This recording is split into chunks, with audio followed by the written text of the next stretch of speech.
Putin took the mic and turned a diplomatic event into a roast. Trump watched from backstage, and by the third joke, he was fuming.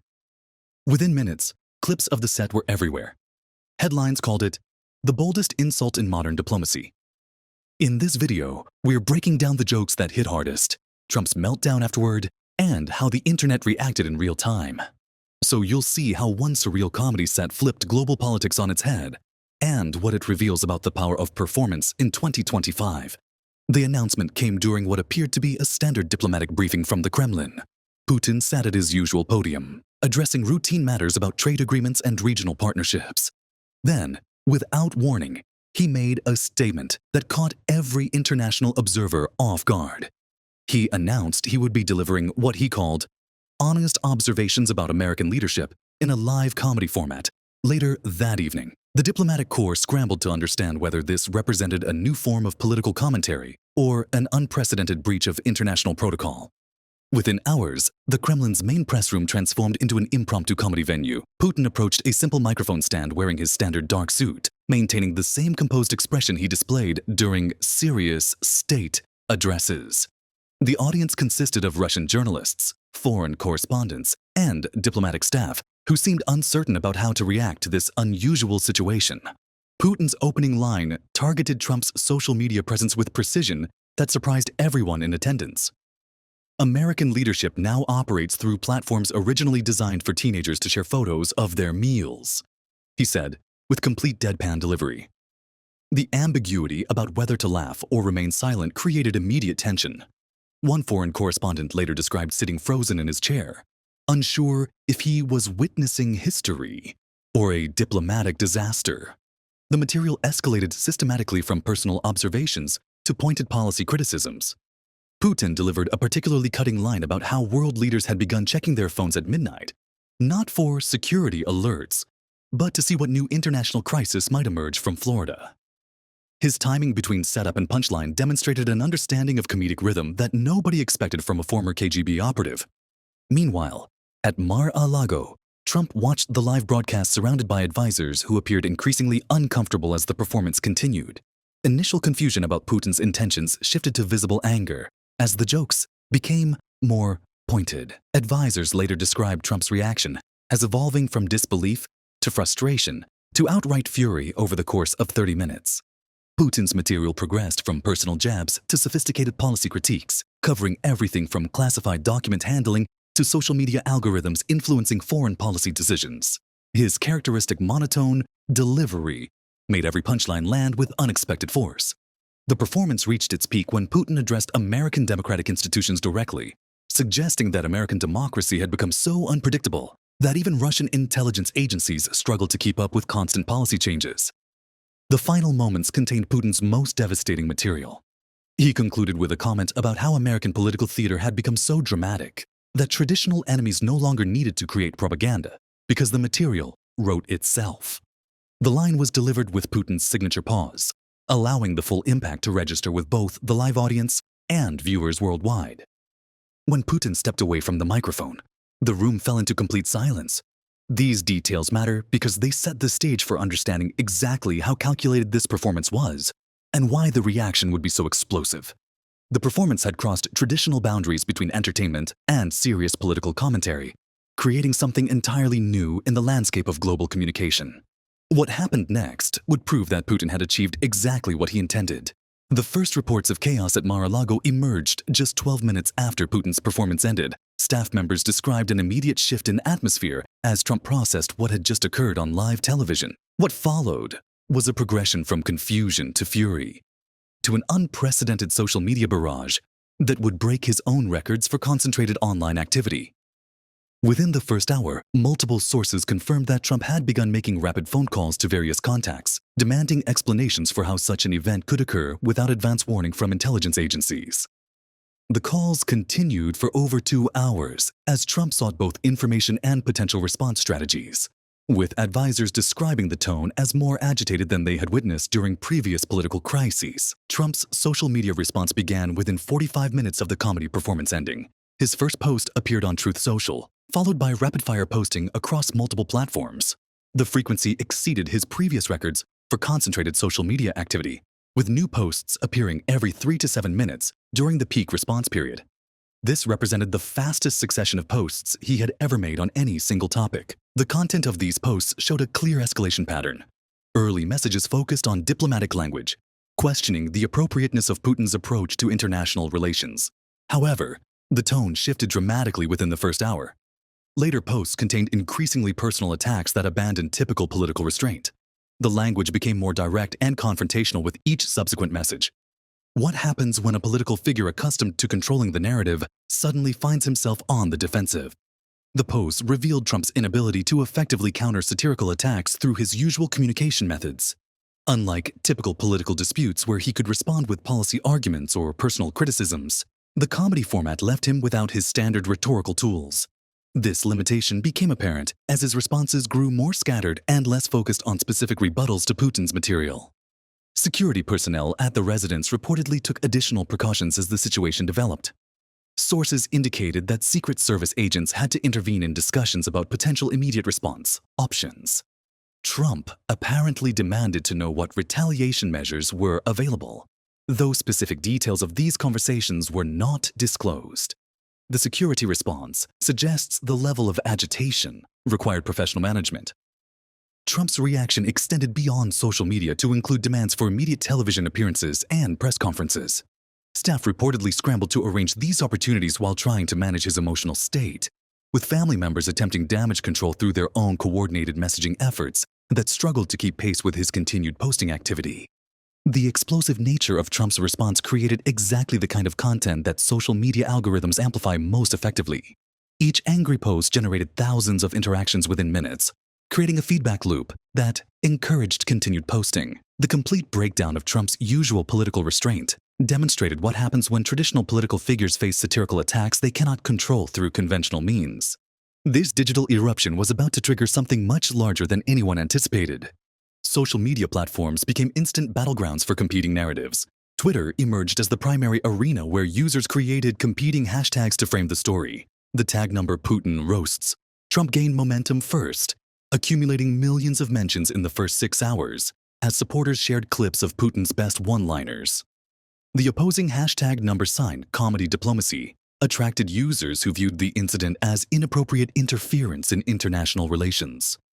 TikTok creators moved faster than any other platform to capitalize on the moment. The first remix videos appeared within 90 minutes, featuring Putin's deadpan delivery set to popular background music.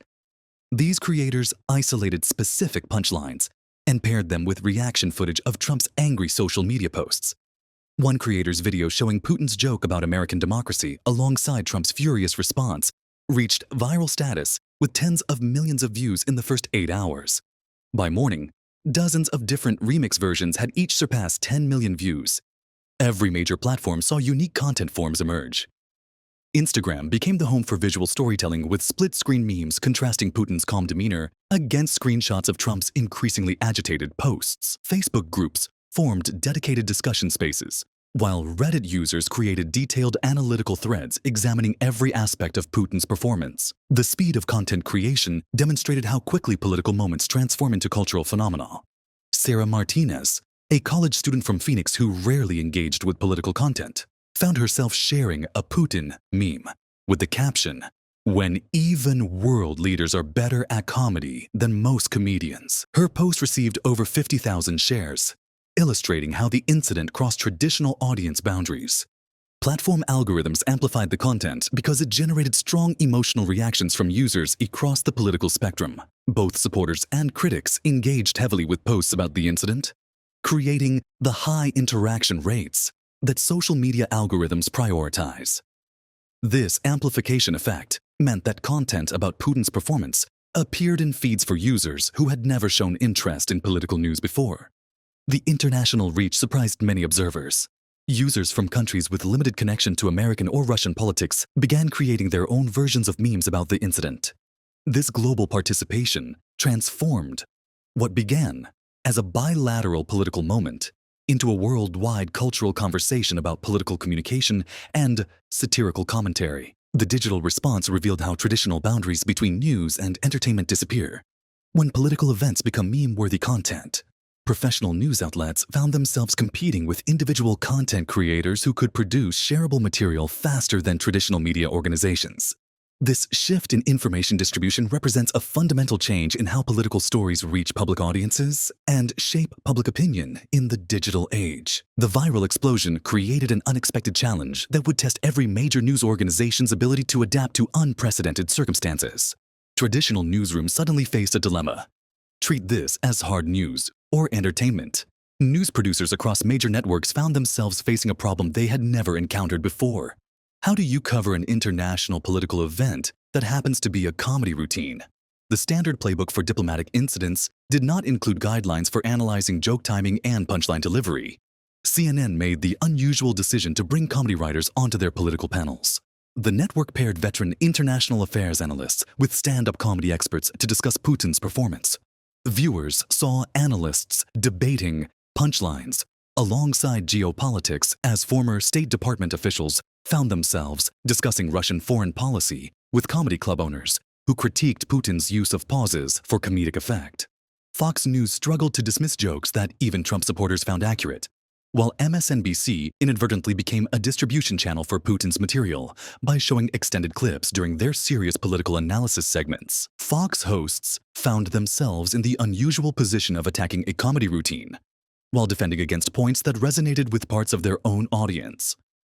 MSNBC viewers came for political insight, but stayed for the entertainment value of Putin's material, undermining the network's serious news credibility. International outlets like BBC and Al Jazeera approached the story with more measured coverage.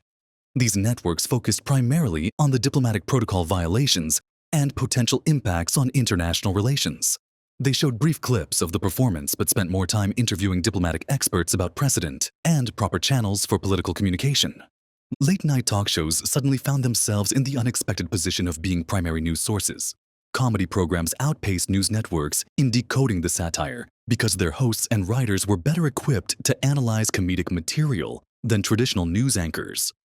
The Daily Show clips garnered more discussion than any cable panel, demonstrating how comedy shows provided more insightful analysis of Putin's performance than many serious news programs. Traditional anchors appeared unprepared to handle content that required both political knowledge and comedy expertise. Many resorted to reading transcripts of Putin's jokes without understanding the timing and delivery that made them effective. This approach stripped the material of its impact while failing to provide meaningful political analysis. Viewers could sense the disconnect between the anchor's serious delivery and the satirical content they were covering. The coverage challenges revealed fundamental gaps in how traditional journalism handles events that cross category boundaries. News organizations had established frameworks for covering political scandals, diplomatic incidents, and entertainment stories. However, they lacked systems for addressing events that combined all three elements simultaneously. The media's struggle to categorize and cover the event actually amplified its reach and impact. Viewers who typically avoided political news found themselves watching because the coverage appeared on entertainment programs and social media platforms. The boundary confusion meant the story reached audiences through multiple channels, creating broader public awareness than traditional diplomatic incidents typically achieve. This coverage pattern demonstrated how modern political communication increasingly defies traditional media categories, forcing news organizations to adapt their approaches. But the confusion wasn't limited to American newsrooms.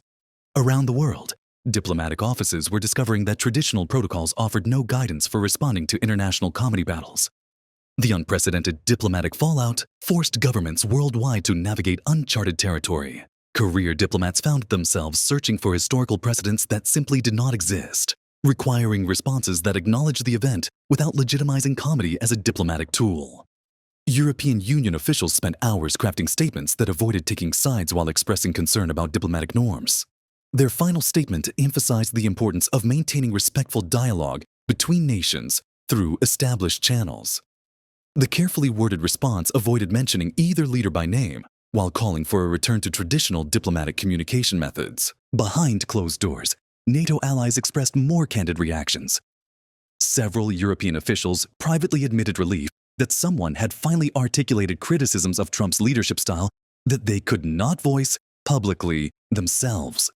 These private conversations revealed significant tension between public diplomatic requirements and genuine political opinions. However, Official NATO statements maintained strict neutrality, emphasizing the alliance's commitment to professional diplomatic engagement, regardless of individual leadership styles. Chinese officials seized the opportunity to position themselves as the mature alternative to Western political chaos. Their official response criticized both leaders for engaging in behavior unbefitting serious international relations, allowing China to present itself as a stable partner, while American and Russian leadership appeared to engage in public disputes through entertainment formats. Even measured diplomatic responses became sources of unintended entertainment. Canadian Prime Minister Trudeau's statement emphasized Canada's commitment to respectful dialogue while acknowledging the importance of free expression in democratic societies. The carefully balanced language attempted to validate both diplomatic norms and free speech principles without taking sides. However, social media users quickly turned Trudeau's diplomatic fence-sitting into memes about political non-commitment. African Union representatives similarly issued statements focusing on international cooperation while avoiding the comedy aspect entirely. But their serious tone only highlighted how traditional diplomatic language seemed inadequate for addressing satirical political commentary.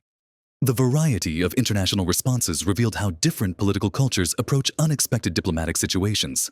Some countries focused on protocol violations, others emphasized free expression rights, and several used the moment to advance their own diplomatic positioning. These varied approaches showed how a single incident could force allies to reveal their true priorities and relationships. The incident created lasting changes in diplomatic communication expectations. Future interactions between these leaders would carry the weight of this comedy performance, affecting how they engage in both private and public settings. Traditional diplomatic language proved inadequate for addressing satirical political commentary, forcing governments to develop new approaches to similar situations. These diplomatic ripples demonstrated how satirical political commentary can force international allies to choose sides in ways they never anticipated. The global response patterns revealed something deeper about how information moves and shapes opinion in our interconnected world, offering insights that extend far beyond this single fictional moment. This fictional scenario demonstrates how quickly political content transforms into global cultural moments through predictable information spread patterns. Within 2 hours, content moved from a single broadcast to millions of social media posts across multiple platforms, showing how political narratives shift from serious diplomatic coverage to satirical entertainment, and back to serious analysis within the same news cycle. 3 critical lessons emerge from this analysis. First, satirical content spreads faster and reaches broader audiences than traditional political criticism, because it bypasses defensive mechanisms that audiences use when consuming serious political messaging. Second, emotional reactions drive algorithmic amplification more effectively than thoughtful consideration, explaining why satirical political content often outperforms serious policy discussions online. Third, each platform shapes political discourse differently, creating comprehensive cultural responses that no single medium could generate alone. The incident revealed how humor exposes political weaknesses more effectively than formal criticism. Putin's jokes about Trump's social media habits and decision-making processes communicated specific criticisms more clearly than diplomatic protests ever could. People shared and discussed the jokes because they felt entertaining rather than preachy, even though they contained pointed political observations. This pattern shows why audiences crave authentic moments that break through the scripted nature of modern political communication. Public reaction patterns demonstrated something important about modern audiences. People responded more strongly to Putin's satirical observations than they typically do to formal political criticism or policy debates. The performance felt genuine, precisely because it violated expected diplomatic behavior. Viewers engaged with the content because it seemed unfiltered and spontaneous compared to typical political messaging. As we saw in Section 4, each platform played a unique part in amplifying the content. The global reach illustrated how domestic political moments instantly become international cultural phenomena, with users in countries having no direct connection to American or Russian politics creating their own content about the event. This participation pattern shows how political communications now operate in a global context, where local events immediately become worldwide cultural conversations. The media coverage challenges showed how traditional journalism struggles with events that cross category boundaries. News organizations had frameworks for covering political scandals and entertainment stories separately, but lacked systems for addressing events that combined both elements. This categorical confusion actually amplified the story's reach by forcing coverage across multiple types of programs and platforms. These patterns help us recognize similar dynamics in actual political events happening around us. When you see satirical political content going viral, you can identify the same information spread patterns, emotional engagement triggers, and platform-specific amplification effects. The speed of transformation from serious politics to entertainment and back demonstrates how modern political communication operates in ways that traditional models cannot fully explain. So when you next scroll past a satirical clip, ask yourself, whose narrative is being shaped and how? Understanding these dynamics makes us better observers of how information shapes public opinion in our connected world. This fictional scenario reveals how satirical political moments can rewire public discourse by bypassing traditional defenses and creating massive ripple effects through algorithmic amplification. The speed of information spread, platform-specific dynamics, and global participation patterns all demonstrate how humor transforms serious political criticism into viral cultural moments that reshape conversations worldwide. These patterns play out in real political events happening around us every day. Share your experiences with similar dynamics in the comments below. And subscribe to stay informed on how information shapes our world.